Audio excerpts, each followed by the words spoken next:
సౌమ్యరాలుగా భారతీ గారు ఎమడగలరా షర్మిల ముందు? షర్మిల కోసం ఆవిడ చేయట్లేదు, తన భర్త కోసం చేసుకుంటుంది. షర్మిలని ఏమైనా కామెంట్ చేస్తే అప్పుడు వాళ్ళిద్దరి మధ్యన మాటలు యుద్ధం నడవచ్చు. చేయకుండా అయితే కనుక ఏం చేయలేరు కదా.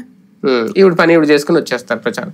అప్పుడు కూడా ఈ అమ్మాయి రెచ్చిపొట్టింది అనుకోండి షర్మిల, అప్పుడు జనంలో నెగిటివ్ వెళ్తుంది షర్మిల.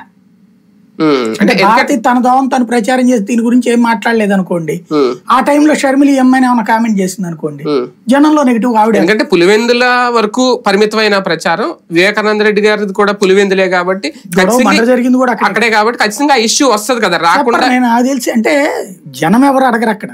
జనం వీళ్ళని అడిగితే కనుక అసలు ఆ రోజున అట్టుంటది వ్యవహారం. జనం ఎవరు అడగరు. జనంలో ఆమె తీసుకెళ్లాలనుకుంది, ఈమె అసలు ఆ చర్చ రాకూడదని కోరుకుంటుంది. లేదు ఈమె నోరు మెదిపిందంటే డైరెక్ట్ గా ఫేస్ టు ఫేస్ పోరాడడానికి రెడీ అయినట్టు. అంతే, చూద్దాం.